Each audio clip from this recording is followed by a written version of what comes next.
Shalom, saudaraku yang dikasihi oleh Tuhan kita Yesus Kristus. Jumpa lagi dengan saya, Bram Manaha. Setiap manusia di dunia ini pasti menginginkan perdamaian. Dan tidak seorang pun yang ingin punya musuh. Namun, banyak orang tidak menyadari bahwa kerap kali membuat permusuhan dengan pribadi lain. Oleh karena itu, mari kita coba untuk mengeceknya apakah kita punya musuh atau tidak. Nah, oleh sebab itu hari ini saya ingin untuk kita bahas sebuah topik, yaitu Yesus mendamaikan kita dengan Allah. Untuk mendasari pembahasan ini, mari kita baca satu ayat firman Tuhan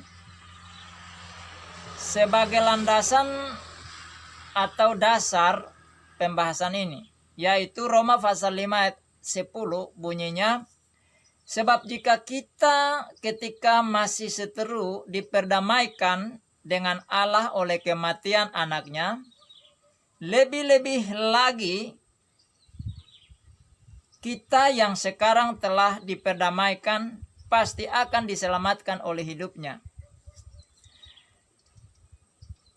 Namun sebelum kita membahas lebih jauh atau lebih dalam dari topik ini, mari kita terlebih dahulu seperti biasanya menyaksikan sebuah pujian berikut ini. הבאנו שלום, הבאנו שלום, הבאנו שלום עליכם.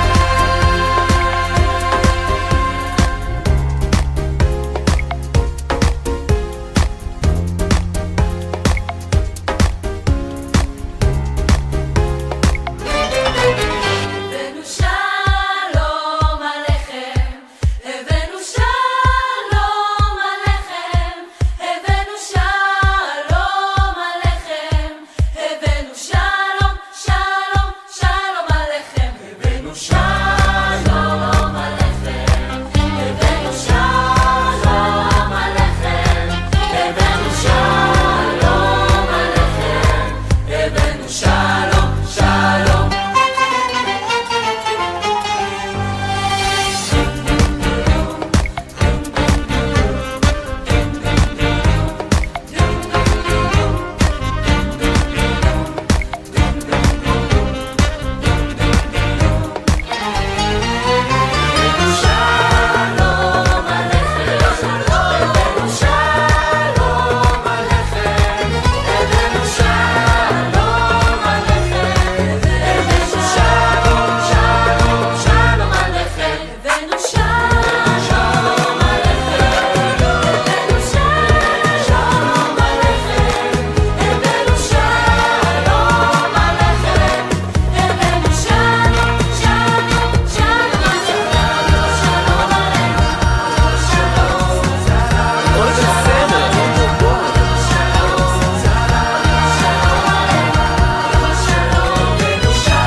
Dari pembacaan firman Allah ini,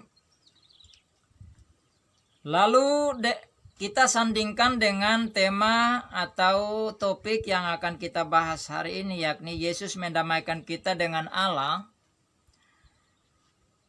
Mengapa hal ini penting untuk kita bahas?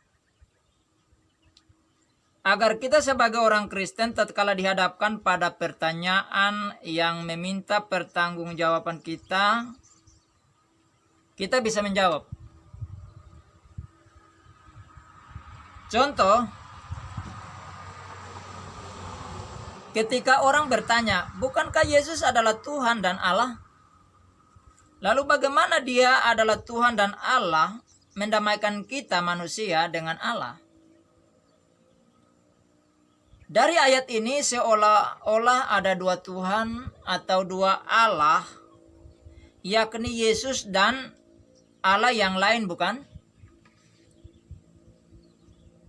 Ini sangat berbahaya bagi orang Kristen yang dangkal imannya atau dangkal pemahamannya atau pengetahuannya tentang Alkitab. Dan jangan anggap hal ini merupakan sesuatu yang enteng, karena ini adalah ancaman iman. Ini bagaikan amunisi ampuh bagi iblis untuk meruntuhkan dan mematikan iman seseorang kepada Yesus Kristus. Di dalam Yohanes pasal 10 ayatnya yang ke-10 bagian A dikatakan, pencuri datang hanya untuk mencuri dan membunuh dan membinasakan. Jadi di sini dikatakan bahwa iblis yang adalah pencuri itu datang untuk mencuri dan membunuh serta membinasakan setiap orang. Jadi kalau pemahaman kita dangkal dengan tidak membahas ini sebab menganggapnya enteng, ini berbahaya di sini.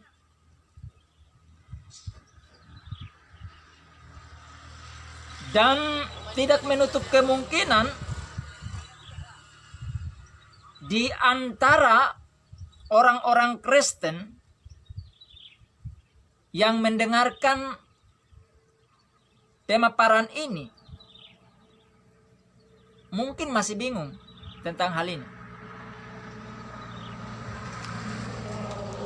Itulah sebabnya banyak orang Kristen, bahkan pendeta sekalipun, tidak bisa menjawab, bahkan mencoba menghindari pertanyaan-pertanyaan semacam itu.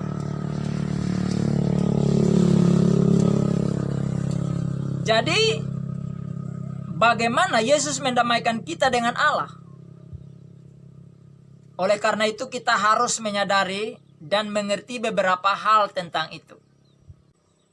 Kita harus tahu bahwa manusia berdosa adalah seteru Allah. Ini hal pertama yang harus diketahui oleh setiap orang. Bahwa tidak seorang pun manusia di dunia ini yang tidak menjadi seterunya Allah. Mari kita perhatikan kalimat ketika masih seteru. Kata Yunani yang dipakai di sini adalah ektroi. Kata ektroi artinya seteru atau musuh atau lawan. Orang yang berseberangan dengan Tuhan Allah. Karena itulah Rasul Paulus katakan, sebab jika kita ketika masih seteru, musuh atau lawan Allah, kita diperdamaikan. Jadi Rasul Paulus katakan bahwa kita adalah seteru, kita musuh, kita lawannya Tuhan Allah. Kata entroi ini juga berbicara soal waktu, masa lampau, tetapi masa sekarang dan masa yang akan datang.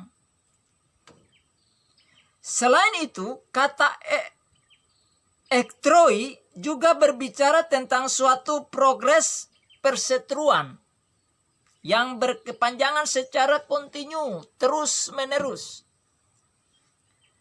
Lalu apa yang menyebabkan seseorang bisa entroi, atau hal yang menyebabkan entroi ini terjadi? Jawabannya adalah dosa pemberontakan kita. Di dalam ayat 8 dikatakan, akan tetapi Allah menunjukkan kasih-Nya kepada kita oleh karena Kristus telah mati untuk kita ketika kita masih berdosa. Nah, ketika ada perseteruan atau entroi, ada permusuhan, ada perlawanan, ada pertikaian yang mengundang risiko yang buruk bagi kita. Nah, di sini pasti ada korban. Ada yang terluka, ada yang tersakiti. Dan setiap lawan akan berusaha untuk melukai, menyakiti satu sama lain.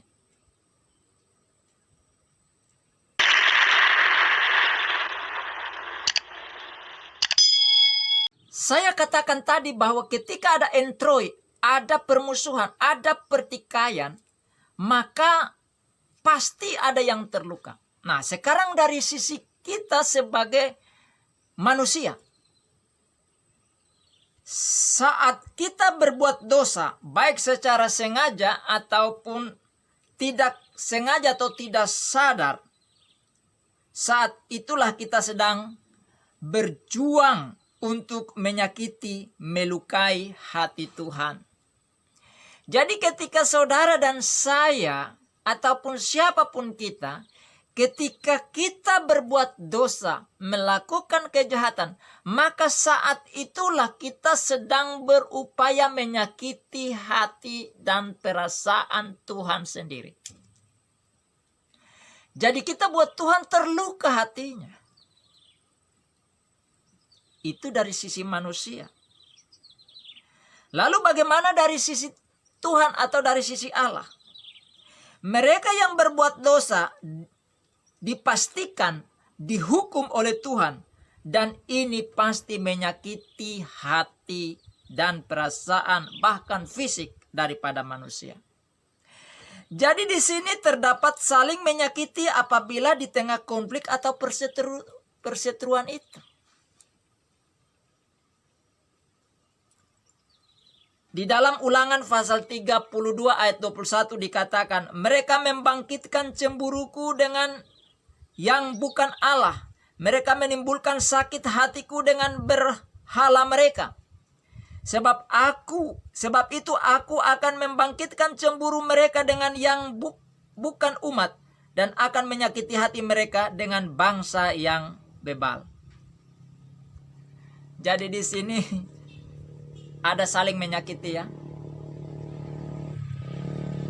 Kita sebagai manusia menyakiti hati Allah, dan Allah menghukum kita sehingga kita pun tersakiti.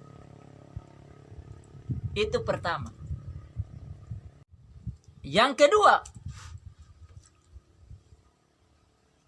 ketika ada permusuhan, ketika ada perlawanan, ada pertikaian, maka perlu yang namanya rekonsiliasi. Perhatikan kalimat lebih-lebih kita yang sekarang telah diperdamaikan. Kata Yunani yang dipakai di sini adalah kata legemen. Kata legemen ini merupakan sebuah kata yang dipakai untuk rekonsiliasi.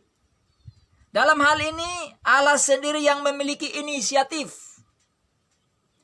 Allah yang memulai, bukan manusia.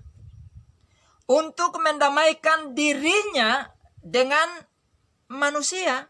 Jadi bukan manusia yang memulai, tapi Allah yang memulai.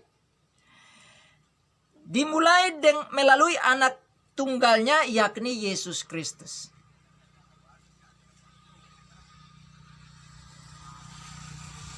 Istilah kata legemen ini menunjukkan juga masa lampau dan masa sekarang serta masa yang akan datang. Artinya pendamaian itu sudah dilaksanakan oleh Yesus di masa lalu. Nah, peristiwa pendamaian itu sudah dilaksanakan oleh Yesus Kristus di atas kayu salib. bagi saudara dan saya. Ketika dia sang Mesias atau sang firman, sang anak datang dalam rupa atau wujud insani atau manusia, lalu bagaimana pendamaian atau rekonsiliasi kita dapat tercapai? Dalam hal ini Lukas di dalam Kisah Para Rasul pasal 17 ayat 30 mengatakan, dengan tidak memandang lagi zaman kebodohan, maka sekarang Allah memberitakan kepada manusia bahwa di mana-mana semua mereka harus bertobat.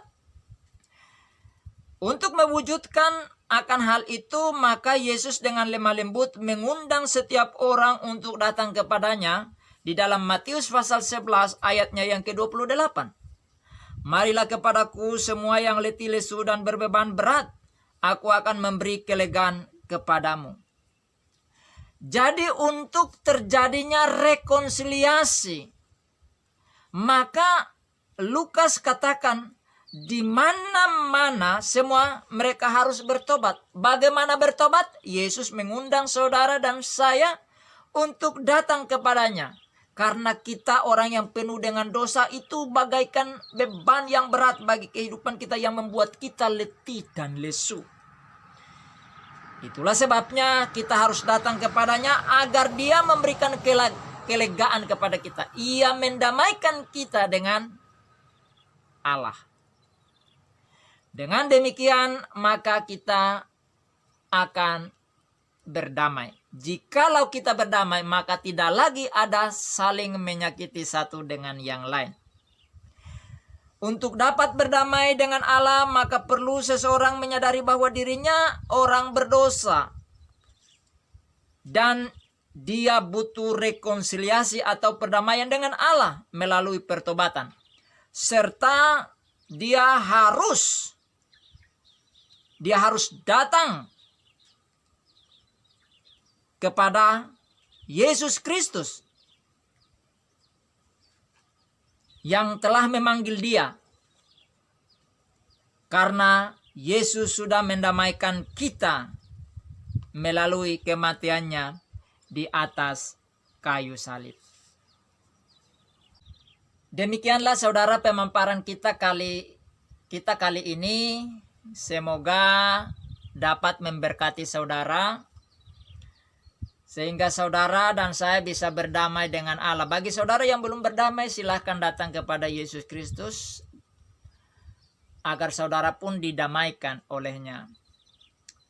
Bagi saudara yang sudah diberkati melalui pemaparan ini, jangan lupa untuk like, begitu juga subscribe, dan silakan saudara komen di kolom komentar, memberikan masukan-masukan agar saya dapat membuat video-video yang jauh lebih baik lagi untuk dapat memberkati orang lain.